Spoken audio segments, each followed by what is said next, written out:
Friends, നമ്മൾ ഇന്ന് വന്നിരിക്കുന്നത് കേരള തമിഴ്നാട് ബോർഡറിലേക്കാണ്. അതെവിടെയാണെന്നല്ലേ, നമ്മളുടെ പാലക്കാട് മണ്ണാർക്കാടിനടുത്തുള്ള ശിരുവാണി ഡാം. ഇവിടെ വരുന്ന സമയത്ത് മെയിൻ ആയിട്ട് ശ്രദ്ധിക്കേണ്ട കാര്യം എന്ന് പറയുന്നത് ബൈക്ക് നമുക്ക് അലോഡ് അല്ല. പിന്നെ ഒരു കാറിന് 2000 രൂപയാണ് പേയ്മെന്റ് വരുന്നത്.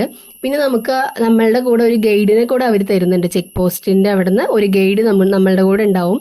എന്തിനാണെന്ന് വെച്ചാൽ നമുക്ക് ആ സ്ഥലത്തിന്റെ കൂടുതൽ ഡീറ്റെയിൽസ് അറിയാനായിട്ടാണ് അവരെ നമ്മളുടെ കൂടെ വിടുന്നത്. പിന്നെ നമ്മളുടെ സേഫ്റ്റിക്കും വേണ്ടിയിട്ടാണ്. അങ്ങനെ നമ്മൾ ആദ്യം പോകുന്നത് ഡാമിന്റെ ബാക്ക് സൈഡിലോട്ടാണ്.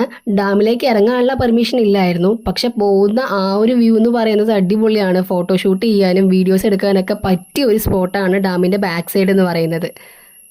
പിന്നെ അതിനുശേഷം നമ്മൾ ഡാമിന്റെ ഫ്രണ്ട് സൈഡിലോട്ടൊക്കെ പോയി വീഡിയോസും ഫോട്ടോസൊക്കെ എടുത്തു.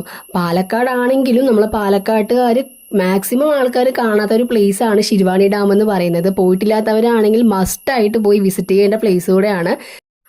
അങ്ങനെ നമ്മൾ അടുത്തതായിട്ട് പോകുന്നത് ഒരു ട്രക്കിങ്ങിനാണ്. ഇതാണ് നമ്മളുടെ കേരള തമിഴ്നാട് ബോർഡർ എന്ന് പറയുന്നത്. ഇതിന് നമ്മൾ പറയുന്നത് കേരള മേട് എന്നാണ് കേട്ടോ. ഞാനിപ്പോൾ നിൽക്കുന്നത് കേരളത്തിലാണ്. എൻ്റെ റൈറ്റ് സൈഡ് കാണുന്നതാണ് തമിഴ്നാട് എന്ന് പറയുന്നത്. അങ്ങനെ നമ്മൾ മേലോട്ട് പോയിട്ടുണ്ടെങ്കിൽ നമുക്ക് അടിപൊളിയായിട്ട് നമ്മളുടെ കോയമ്പത്തൂർ തമിഴ്നാട്ടിലെ ഇഷ എന്ന് പറഞ്ഞിട്ടുള്ള പ്ലേസിന്റെ വ്യൂ കാണാനായിട്ട് പറ്റും.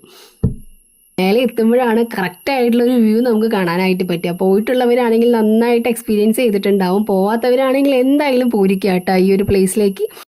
അപ്പം നമ്മളുടെ ഇന്നത്തെ വീഡിയോ ഇത്രയേ ഉള്ളൂ. നിങ്ങൾക്ക് പ്ലേസിനെ കുറിച്ച് കൂടുതൽ ഡീറ്റെയിൽസ് അറിയണമെങ്കിൽ എനിക്ക് ഇൻസ്റ്റയിൽ ജസ്റ്റ് മെസ്സേജ് ചെയ്താൽ മതി. ഞാൻ നിങ്ങൾക്ക് ഡീറ്റെയിൽസ് പറഞ്ഞുതരാം.